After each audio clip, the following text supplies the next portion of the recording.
go through costings. Because once we know what we're going to get involved in, where we're going to get it, then we have to learn all the costs of getting, say, those umbrellas from the factory in Singapore down to the docks, past customs, on the ship, across the Pacific, into Tacoma, off the ship, past customs, and up into our garage or warehouse, as the case may be. Every one of those steps has a cost. Maybe 25 steps there. Every one of them has a cost, and we can know all those costs in advance. And I'll show you how this afternoon. When we got the costs, then we put figure out our markups, put a price on the sample, and go through the trade shows to see if we can get enough orders. Cover suppliers minimum, working plan time profit. Yes? I'm sorry to ask this, but do you have an extra pack that I can borrow for today? Sure. You bet. I come prepared. I don't know how prepared. Where is it? I know I have it somewhere. I'll find it. There we go.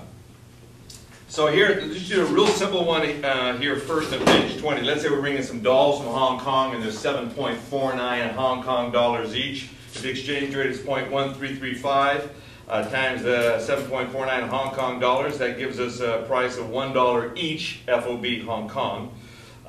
So let's say your customs broker told you the duty on this will be 8%.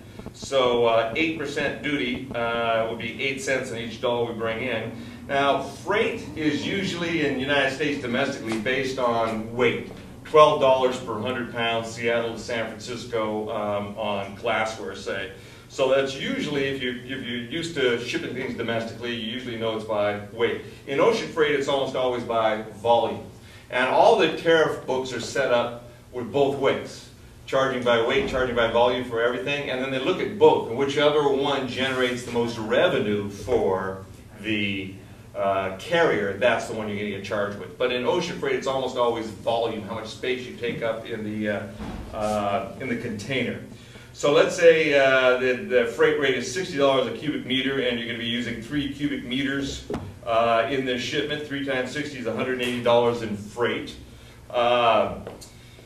And if there's $1,152 in the shipment, then $11.52 into $180 is going to give you a little over 15 cents each for the freight charges. Then miscellaneous charges, anything else associated with getting the products into your warehouse ready to ship to your customers. Let's say the bank lets you off easy for $30. Cartage, if ocean freight is from the docks in Hong Kong to the docks in Tacoma, what about the docks in Tacoma to your warehouse or garage, as the case may be, starting out?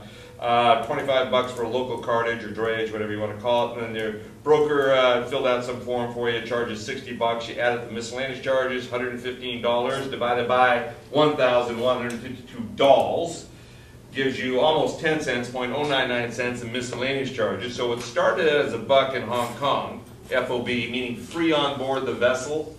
Everybody understand that term? Free on board the vessel, as opposed to, okay, those are Incoterms. There is the price of the goods sitting in Canton, China, say 90 cents. So that would be X warehouse.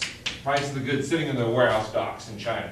Well, you don't want the price of the goods sitting on the docks, on the warehouse loading dock in China, because there's the problem of getting the goods from Canton down to the docks in Hong Kong. If something goes wrong, it's your problem if you took delivery in the warehouse in Canton. So you want it sitting at least FOB, free on board the vessel in Hong Kong, which would include the 90 cents plus the dollar and plus 10 cents to get it to the docks. So say FOB Hong Kong, $1. This is free on board the vessel. That means taken down the docks, loaded, lifted on the vessel as well. So the price sitting on the vessel in Hong Kong Harbor, as opposed to FAS, which is free alongside the vessel. Now that's usually ships that load their own things on, like lumber, grain, that kind of thing, where the ship is loading it up themselves. So you'll normally see FOB, free on board the vessel. Now maybe you don't want the price of the goods sitting in the vessel, on the vessel in Hong Kong Harbor. Maybe you want the price of the goods sitting in Tacoma. Well, that would be the cost of the goods and the freight to get it to Tacoma well, you're gonna have to pay the freight across the Pacific, so maybe that's 10 cents in freight, so it's gonna be $1.10 if you get a price quote of C&F Tacoma. So the cost of the goods and the freight to get it in Tacoma gives you a price of $1.10 sitting in Tacoma. Yes, ma'am? Who are you talking to get these numbers? Well, How do you customs broker? yeah, it will be the customs broker you're gonna see here. What happens is, as a matter of fact, I'm gonna take you through the whole steps all the way through. So this is just a summary overview to see where we're going tonight. So the X Works FOB versus C&F. Now, what started out as $1 is now $1.33.5. In gift and housewares, page 20, we've got to double our money. At least get 100% markup. So that means I'd have a price of $2.67, and that's kind of a weird price. And this is, you start learning as you do the research, you start talking to the sales reps and all that, and you learn, oh, in gift and housewares, everybody doubles, it's called Keystone.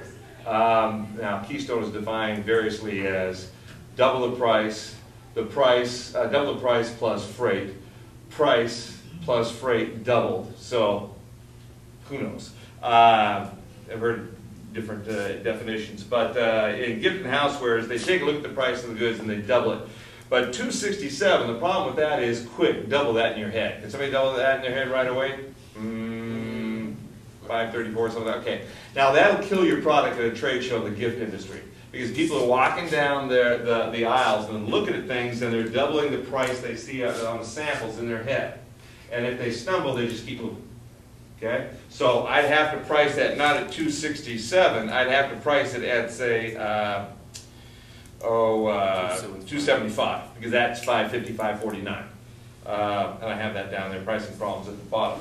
But, so it started out as $1.33.5. I got to get at least $2.67. I'd put it at $2.75, then $5.50, or $5.95. Now, that's another debate.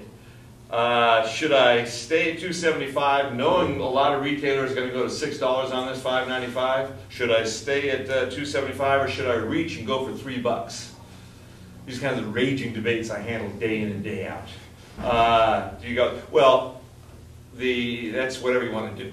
But my argument is stay at $2.75. Let the customers reach at $6. Let those who think they have to be at $5.49 to be at $5.49. But those who want to go $6, hey, they love you all the more. And we want our customers to love us all the more, right? Okay, so that's just your choice there. But let's say, let's take a little diversion here on page 21 for a second. And let's say we sold 1,000 of these dolls, and we did sell them at $2.67 each. If we sold them at $2.67 each times 1,000, it means we have gross sales of $2,670. If I've got 100% markup or 50% profit margin, then the cost of the goods sold landed warehouse value is $1,335. So $1,335 for $2,670 means I've got gross profit of $1,335. So far, so good? Okay. Now, out of that comes the expenses of running the business. Commissions, salary to myself, royalties, travel, rent, taxes, utilities, insurance, anything and everything you can think of as business expenses or whatever your CPA advises. So in gift and housewares tends to run about 40% of gross sales. So 40% of 2670 is 1,068. 1,068 from 1,335 gives you a net profit of 267. Okay? Now, before I ask a question here, whatever the net profit is in a given industry, it's standard. You find everybody about there, and everybody's shooting there. To the point that the banks have a document called Robert Morris & Associates Guide to Key Business Ratios, where they know what everybody's nets are, and all their business ratios, return on investment, return on equity, all this kind of stuff. And before they'll ever lend you money, they check your business against the standards of the industry. Voodoo 55, Voodoo 555.